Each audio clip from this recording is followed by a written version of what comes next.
Well, welcome everybody to Icon this morning, and I'm really thrilled to have two wonderful people with us. We have Adrienne and Melissa, who are part of the Icon family and friends of mine, and just two amazing individuals. And today we're just going to have a conversation. We are in a series called Where is the Good? And this is our final week. And we just thought it would be cool to have this conversation with a couple of women who just getting their perspective on what it means to them to look for good in the world, what it means to them to bring goodness to others. And yeah, so welcome, ladies. Thank you so much for being here. Thank you for having us. Yes, It's nice to be here. We were just saying a second ago that we thought about having our wine or our beer with us, but I was afraid that maybe I would get a little too chatty if I had a glass of wine during the conversation, so I decided to just maybe do that later. So but we're just gonna launch into it today. I'm just gonna ask some questions and we'll just kind of see where the conversation takes us. So okay, so for both of you, as I said, we're in this series called Where is the Good? Because it's important, especially, in times when everything feels hard, it's important to be intentional about looking for the good. And so maybe could each of you talk about, is it easy for you, or does it tend to be harder for you to be able to see the good around you in challenging seasons?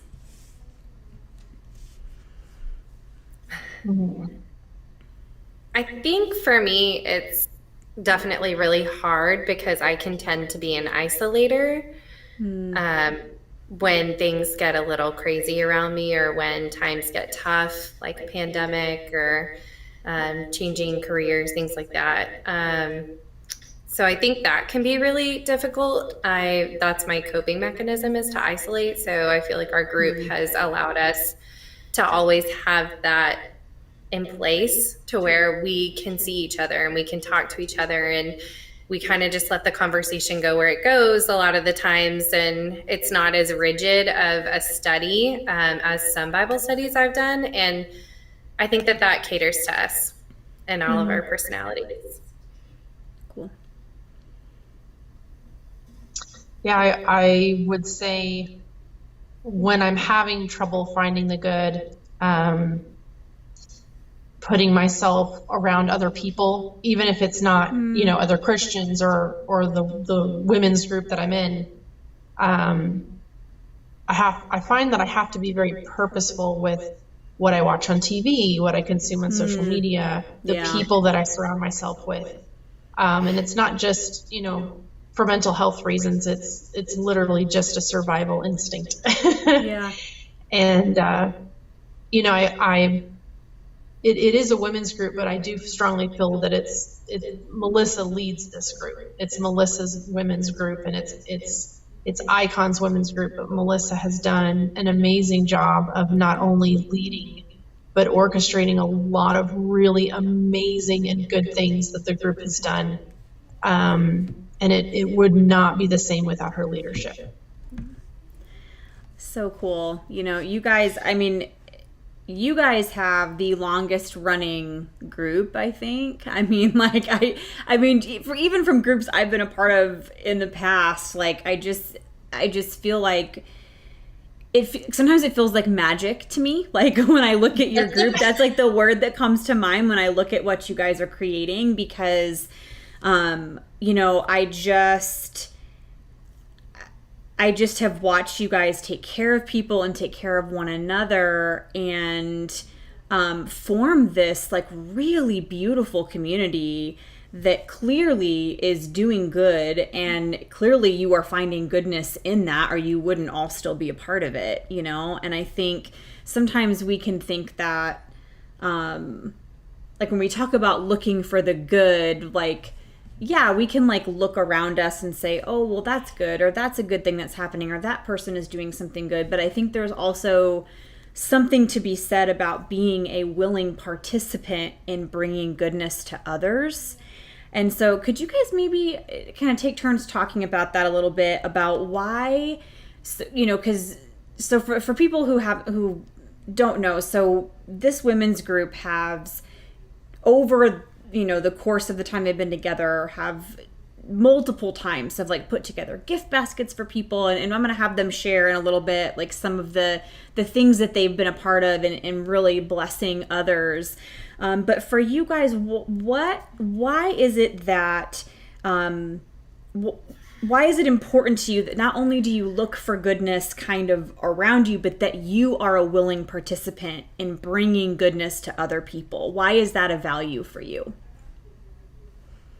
I'll start with this one because it's kind of true to the core of when I took on this group, that it was imperative to me that I give back. I feel most connected to my relationship with God, and even in community when I'm giving back of myself, of my time, my energy, my resources. If I can give back, that's a big thing for me. So when I started to kind of look at like, well, what do I want this group to be, and how can I facilitate that, it started with how can we bless others. And really, I loved the, if you guys haven't watched, Dan did a sermon about #blessed a long time ago. And it just hit home with me that I did not want to live a life where we were just #blessed, that we wanted to do good. We wanted to go out and we wanted to bless others in a way. And I'm so emotional right now because this group just means a lot to me. And your words, Adrienne, just mean a lot to me. So, this group honestly ran with that idea. If we heard of someone that was in need, it was like, hey, I have a friend, and it was like sending you money. Here's the Venmo, and it was like, how much do we need? What do we need? What do they need? And we've done snack drops for people who, in my mind too, people should never have to worry about food in a crisis, or in a big transition. And so we always kind of revert to like, how can we feed these people? How can we provide them a need? How can we give them, whatever they need, groceries, just care, and how can we love on them? So we typically do that with a lot of food and a lot of just blessings. We've done themed gifts, we've done congratulatory gifts, we've done like emergency need help gifts, we've just gifted so much. So we really, there's no limit to what we do. That's so awesome. So awesome. Adrienne, how about you? Why is it a value to you that you are a willing participant in bringing goodness to others? The secular world is, my brain's still kind of stuck in marketing mode. So like the way that the secular world wants you to think is you give to get. So the more that you give, whether it's through value in a social media post or whatever, your goal is to get something back. You want them to buy your product. You want them to, give you a like or whatever. And while that is good business sense, to me, that's not good soul sense. That is not what fills my soul. I don't give things to gain friendships.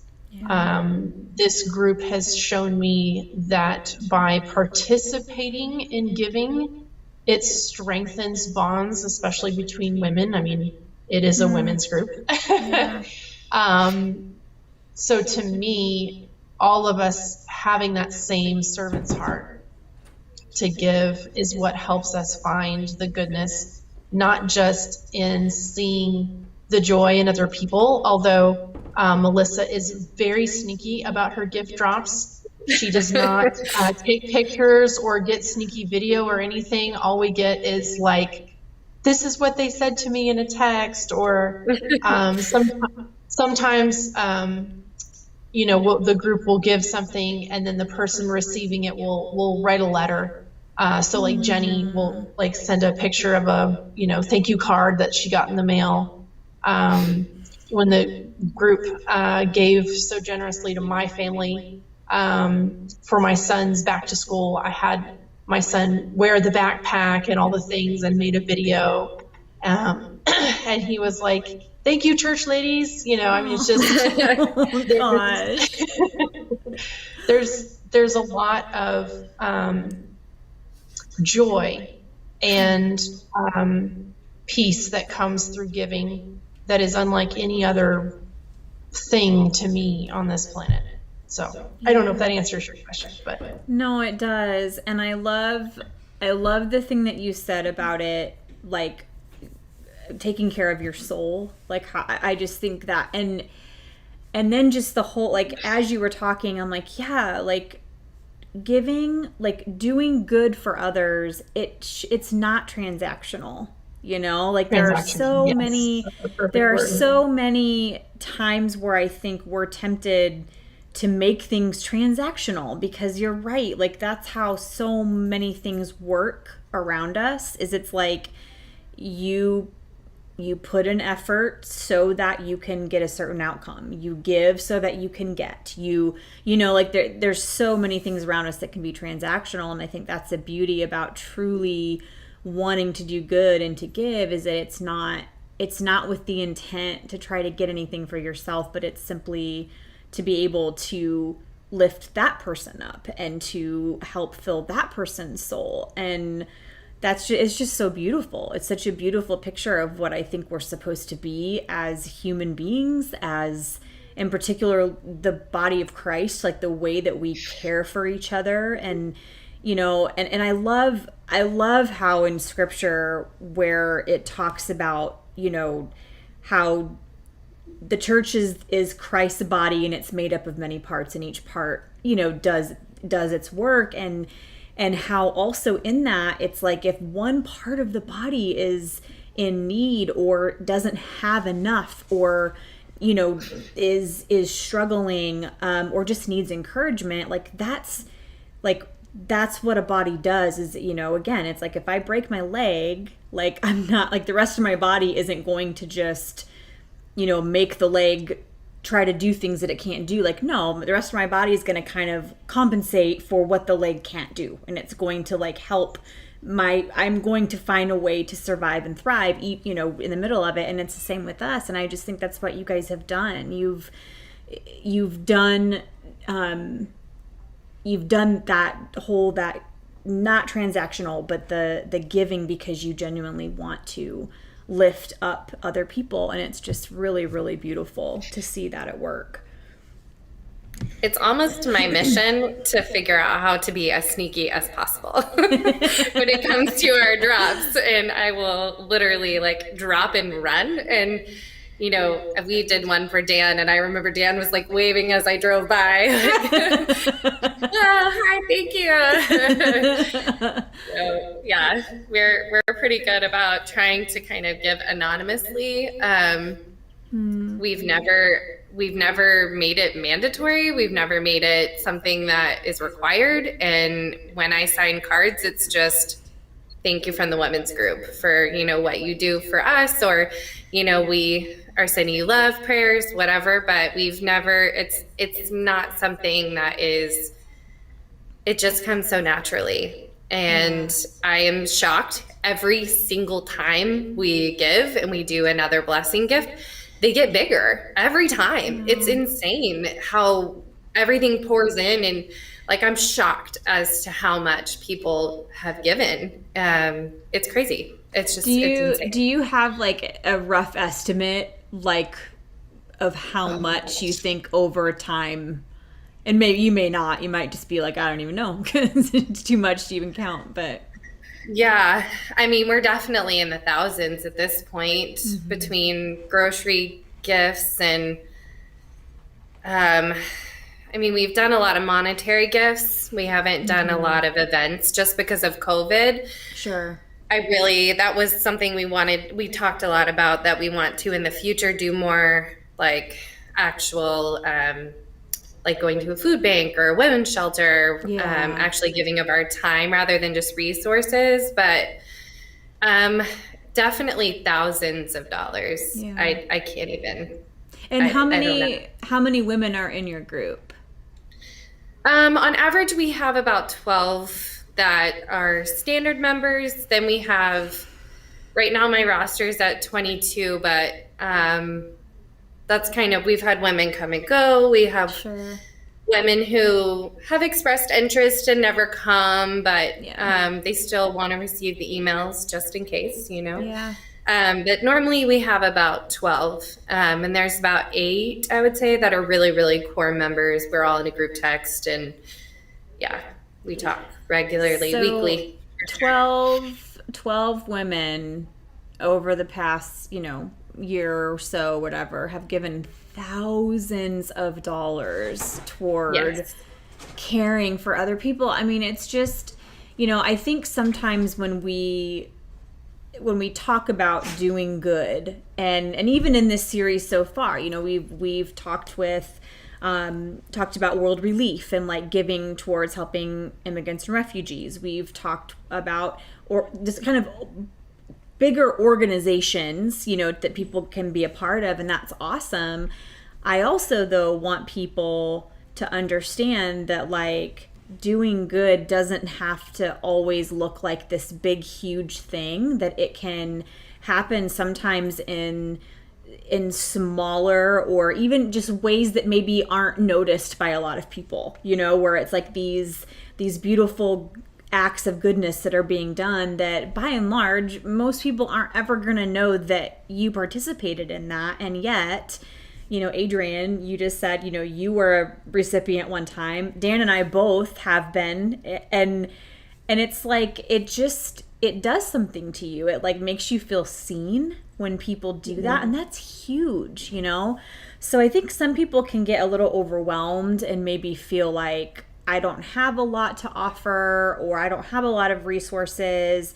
What would you both say to someone, maybe someone who's watching today that is in that place where they desire to be a part of doing good for others, but maybe they feel like that what they have isn't enough and they're kind of unsure of how to move forward? What would you say to someone like that?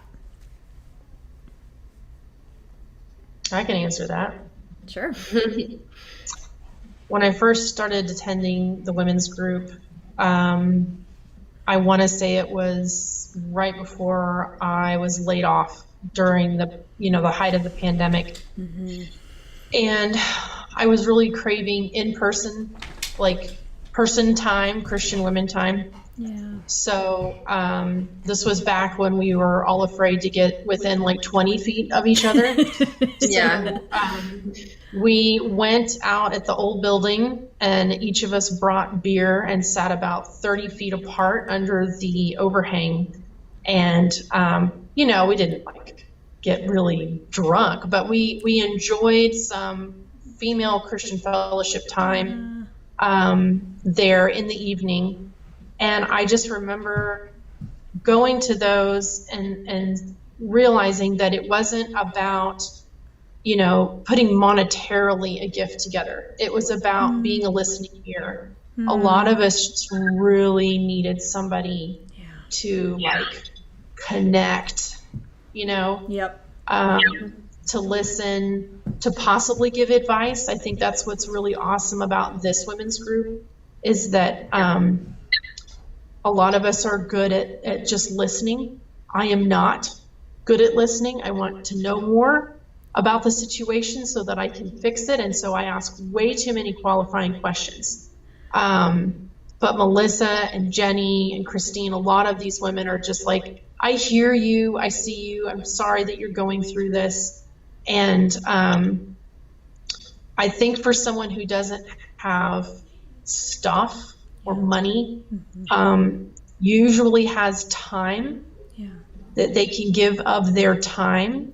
And even those folks that don't have a lot of time, just a brief moment of, I hear you, I feel for you, I can relate to what you're going through is extremely powerful and should not be discounted compared to the thousands of dollars thing. Absolutely. That has impacted a lot of people's lives. but also this group being available to talk about, problems in relationships, career changes, mental health, my kids' health. A lot of us are moms, some of us aren't. So there's a lot of different ways that people can give of themselves that don't necessarily include money or stuff. Yep. I think for me, it started to kind of be a shift, doing Night to Shine, and started to kind of change the way I interacted with people on a daily basis, where, I now tell just about every cashier when they say like, thank you, have a good day. I'm like, thank you, I appreciate you. And just changing your language, holding the door, like all of these, the lost art of kindness is really something that has intrigued me since starting this group. So that's something that I really try to work on, and also to show my kids, because it is something that's lost sometimes, to say please and thank you. And it sounds so simple and silly, but even monetary gifts, it can be as simple and low key as, I'm going to pay for the person behind me, at Starbucks. Like, or if it's not monetarily, pick up your phone and spend 5 minutes thinking about, texting, who have you not talked to recently? Who needs a check-in? Because isolation is the biggest coping mechanism, and it happens so silently and so quickly. Where, we think we're fine, and then all of a sudden we're like, man. And even within our group, I start to feel the guilt, because I'm like, whoa, I haven't heard from so-and-so in like a week or 2 weeks, or, I need to check in with her and see if everything's okay, if she's okay. And Jenny Alexander is so good at this. Like, she can like feel it when I'm isolating. She can feel it when we're struggling. I just feel like she just is so intuitive. And she's the one that will text me out of the blue. And it fills my heart, makes me feel seen and heard and loved. So, and that costs nothing. Yeah. Yep. Yeah. So much of it is just learning to pay attention, and be mindful and be aware of people around you. And even just, and I love the aspect of this conversation talking about how it doesn't have to be monetary, because I think sometimes too, it's like we feel like unless we have money that we can give to an organization, or unless we can like give money to a person, it feels like, some people might feel like they're counted out of being able to do acts of goodness because they don't have the resources. And so I think it's really important to talk about that aspect, that, yes, that's great to be able to do that. And we're going to celebrate that. And that's huge, because, there is enough. When we all pool our resources together, there is enough to go around. And at the same time, that's just one aspect of doing good, seeing people, hearing people, being there for one another. We need that now so desperately. We need to be heard, to be listened to know that we are seen, to know that we are not alone. Sometimes that's enough to like kind of get us through a rough week, is just when someone acknowledges that they're thinking of us and that they see us and that they are praying for us, or whatever it is. Jenny Wisty, part of our church, she will send me these text messages of just, how can I pray for you? I'm so grateful for you. And it's like, I'll read that and I'm like, okay, I'm good for today, because like even just knowing that I'm being thought of and prayed for is so meaningful. And so, yeah, I think that's such an important thing, that it's there's so many ways that we can care for one another, even beyond just the whole resource thing, And beyond that, I didn't give hundreds of dollars even. we all came together and we reached out to other people who knew the people we were helping. And we said, hey, we're helping these people. Like, would you like to contribute? Like, there are times that some of our women can only give $5. Yeah. And that's perfect. Yeah. That contributed to the greater goal of helping this person. And when it's a gift that is, one, unexpected, two, like, we've never really had a limit where, we're not like fundraising. We're just wanting to bless somebody. So it's like, hey, we get what we get. And I've never had a single person who's received a blessing gift be ungrateful in any way, shape, or form. So I think just give what you have and don't be afraid or ashamed or scared that it's not enough. Yeah. It's always enough. And when we come together in that community, that's the thing is, when we did Adrian's drop, it was even like, hey, I have an extra box of crayons. Hey, I have an extra, it was stuff we had, some of it. And that's the thing is sometimes you have stuff that you're not even using and you're like, oh, hey, you could use this. So it's really just a matter of conversation and figuring out someone's needs. That's the biggest thing is what do they need and how can we provide that need?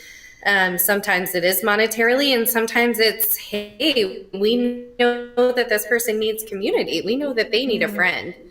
Like what came to my mind with what you're saying is, like when I first started, I didn't know you guys from Adam, and then you were doing all these drops, and I was like, is this like where you go to work?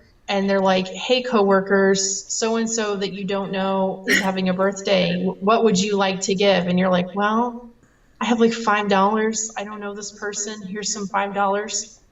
Yeah. And then, but there are other women who, like when Bernice had her baby, some of us wanted to just get her DoorDash. Like, okay, Bernice, what do you want from DoorDash? And then there's another woman in the group who's like, I'm going to make her something. I'm not going to go DoorDash. I want to make her some food and bring it to her house. So there's people that, are brand new, and so they don't really want to give it anything, and they don't have to. It's not like Melissa sits there and is like, goes around the virtual circle, like, how much is, are you going to give $2? Are you, okay, you're only giving $2. Okay. Yeah. So. And honestly, I'm so stealthy that I keep everything kind of on the DL until we do the drop. And then I'm like, hey, we gave a $325 gift card to this family. And they're like, what? And I'm like, Awesome. It's crazy. So I kind of just keep everything super secretive. Like nobody really knows. And it's not, I think that's the way that it works so well is like it's a trust thing too. They trust me financially. They trust me as a friend. They trust me to make the right choices in the gifts that we give. And Icon has always done the reverse offering, and I've always loved that because I remember having a conversation maybe with you, Kelly, where it was like, well, there were some people asking, well, what if they use it on drugs? What if they go do bad things with the money? And it was like, we're just going to trust that God has it in our hearts that we're going to bless them regardless. Yep. And that's always been a part in the back of my mind. Like, we're just going to continue to do it. And there's no stipulations. Yep. Yeah. I've been thinking lately so much about the concept of abundance versus scarcity. And not in a way of like, I think sometimes the way that we see abundance is like, and I grew up around a lot of people that taught like the prosperity gospel, where it was like God wants all Christians to be rich, basically, and it's like, write on your offering envelope what you want God to give you back for giving. I mean, just garbage, terrible theology. Yeah. The whole thing.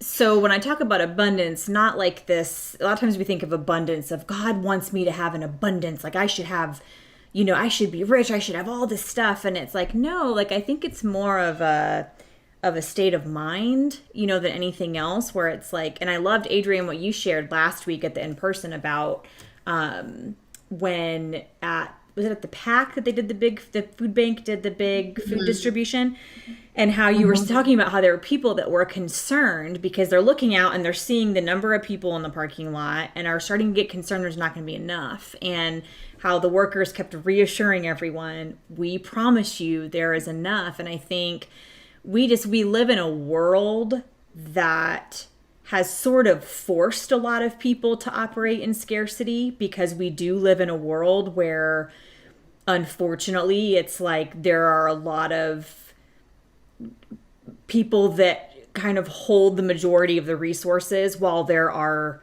literally millions of people who are going without. And so because that's kind of the world we live in, I think a lot of us have a tendency to kind of gravitate towards that or latch onto that, of this like scarcity mindset that there just isn't enough. Like, there's just not enough to go around. And I think even just you talking about the fact of, look what this group of 12 women can do when everyone plays their part, does like, some might, for some, order and DoorDash, that is their deal. And then for people who like to cook, maybe they want to cook a meal, but it's like they're both, they're still both giving in a way that feels good for them, and that they want to be able to help.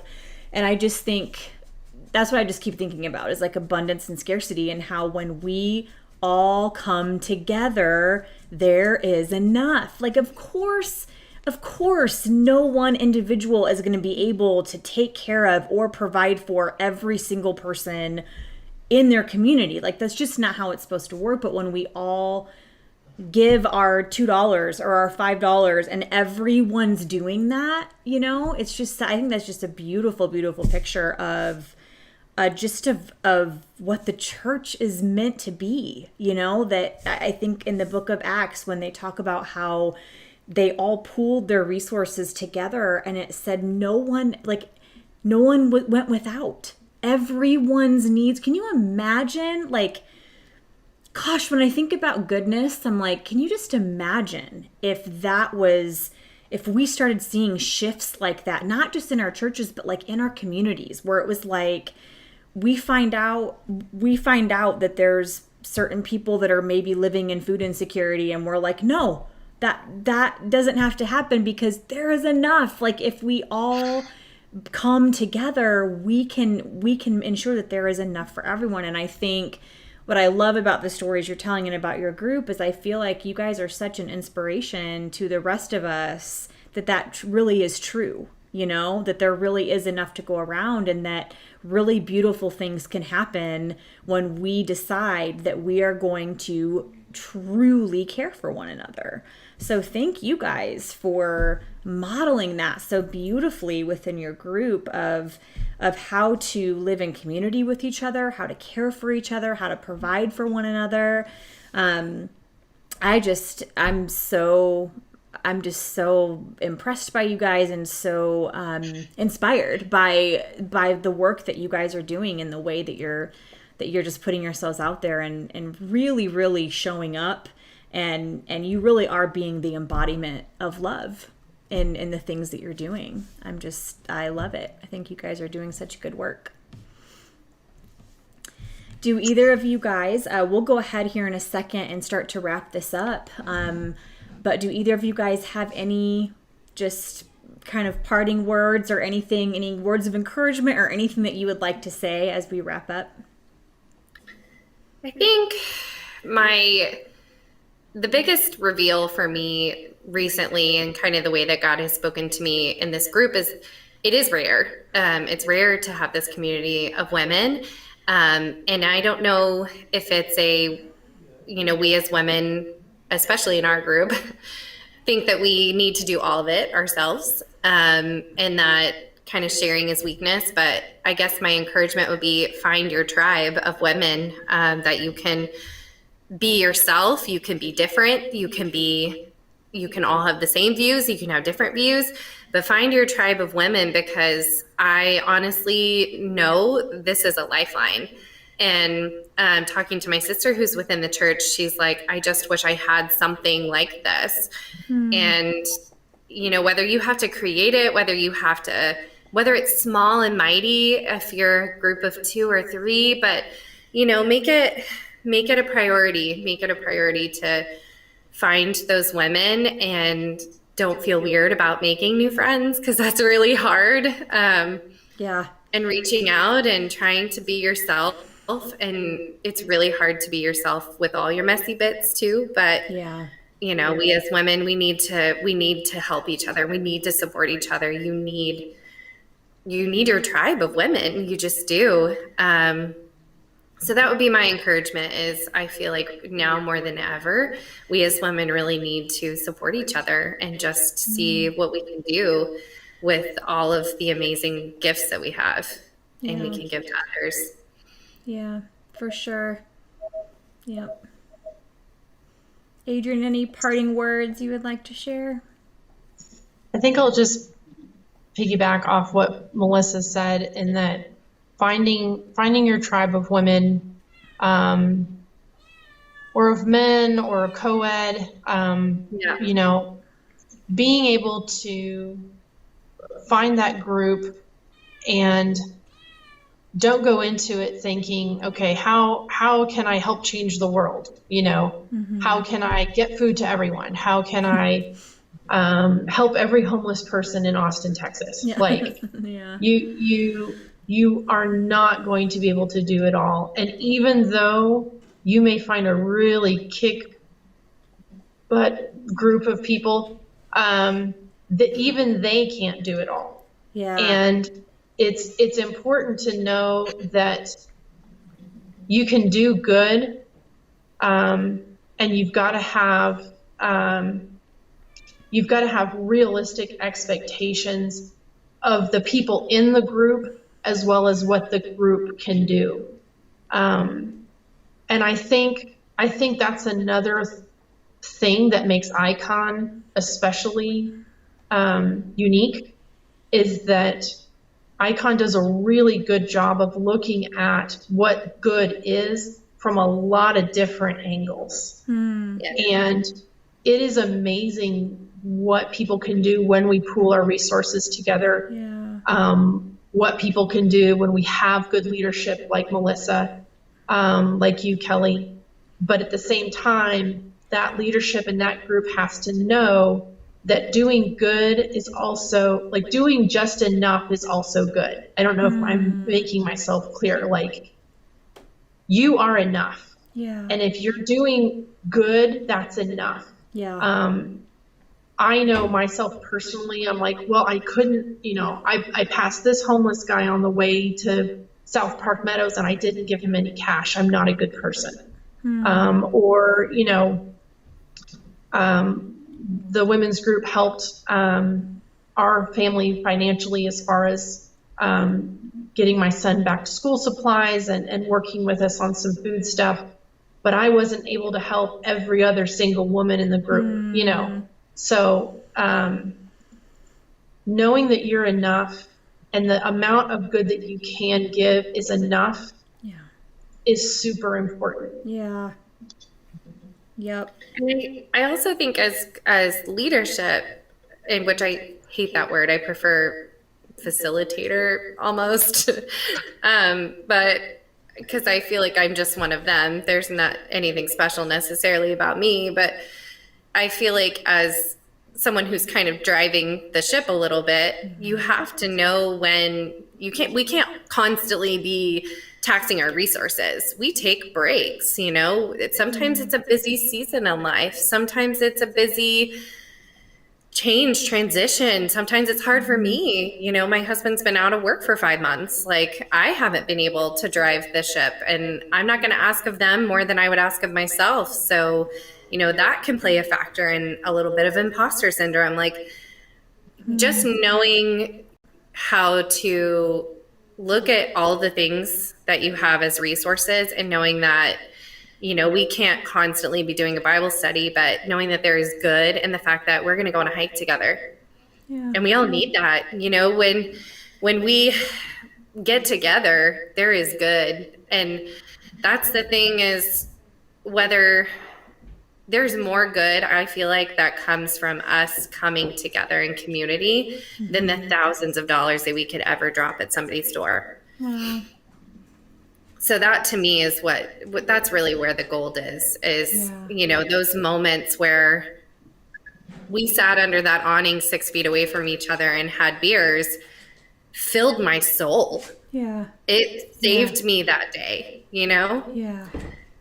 So I think that's the biggest thing, is knowing your resources and knowing when you can give, even if it's just giving of your soul. Yeah. A little bit of your soul. Yeah. I love that. I love that. It is. I mean, sometimes the best thing we can do for someone is just to sit and be present. That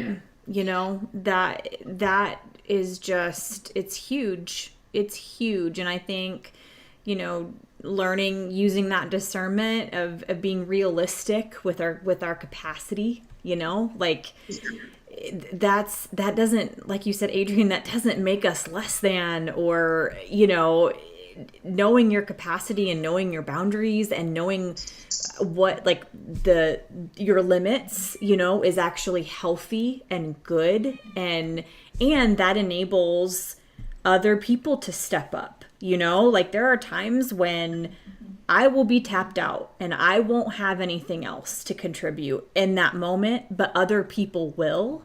And so it's that, and again, that's the beauty of all of us coming together, is there's times when we can give financially and times when we can't, and that's okay, because when we can't, other people can, and then we can celebrate. How cool is that they're able to, even though right now I can't, but like celebrating when other people can, and not taking on that mentality that it has to be all us all the time. Because that's impossible. We can't do that. But when we look at it as a group effort, it's like our capacity multiplies, when it's a group effort, because it doesn't have to always be each of us doing everything all the time. And it does take that discernment and being able to, like, know when it's time to press in and when it's time to kind of take a break, and that's okay. Yeah. Yeah.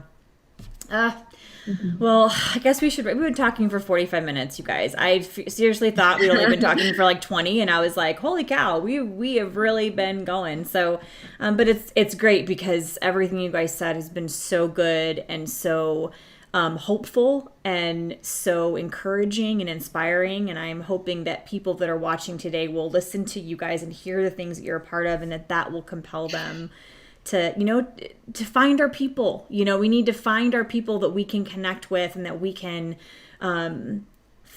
not only find goodness together, but then be willing participants in goodness with one another. So we'll go ahead and wrap it. But thank you guys both for taking the time to chat with me. And I'm looking forward for everyone to be able to hear this conversation and to be encouraged by it. So thank you both so much. Thank you. Thank you, Kelly. Well, I hope that was encouraging for all of you. Again, Adrienne and Melissa, thank you for taking the time last night amidst your busy schedules to be able to have that conversation and to spread some inspiration and encouragement to everyone. And just, as we wrap up this series of Where is the Good, I just want to encourage all of you, all of us, to be attentive and to pay attention around us. I hear screaming children, so Dan just... Okay, there was like some major screaming downstairs, so hopefully everything's fine. We'll see. So the beauty of recording from your house when your young kids are downstairs. But anyway, as we wrap up this series and we move forward into our weeks, I just want to encourage all of us to be attentive and to pay attention around us, and to be willing and active participants in bringing good to people around us, and knowing when we need to be on the receiving end of goodness, and not being too prideful, or not allowing ourselves to be taken care of and to be the ones on the receiving end. There are times when we need that. And so I would just say for everyone, maybe this week, maybe find even just 1 or 2 ways that you can be an active participant in bringing good to those around you. Maybe it's a coworker, maybe it's someone in your own family, maybe it's a neighbor, or a friend or whatever. Just find 1 or 2 ways this week that you can be an active participant in doing good in someone else's life, whether that's to provide a listening ear, bringing someone coffee, cooking someone a meal, getting someone a gift card, offering to go out for a drink or for coffee and just to listen to that person and to be there for them. Let's just be active and willing participants this week in bringing good to the world around us, because it matters and it's needed and we are all better for it. So just a reminder that at 11 o'clock today, we have the eKids preschool Zoom. So parents of preschoolers, you can join that Zoom at 11 for just some good community quality time for your preschoolers with other kiddos their age. So we'd love to have you hop on for that. And then starting next week, we are going to be going into a new series called Poetry in Motion, where we're actually going to be taking a look at some of the more poetic books in Scripture. So Psalms, Proverbs, Job, Ecclesiastes, those types of things. We're going to be taking a dive into what these beautiful poetic books in Scripture, what those things can teach us and what we can gain from that can be helpful for our lives. So thank you all so much for joining us today. I hope you guys have a fantastic Sunday, and we will see you back here next week.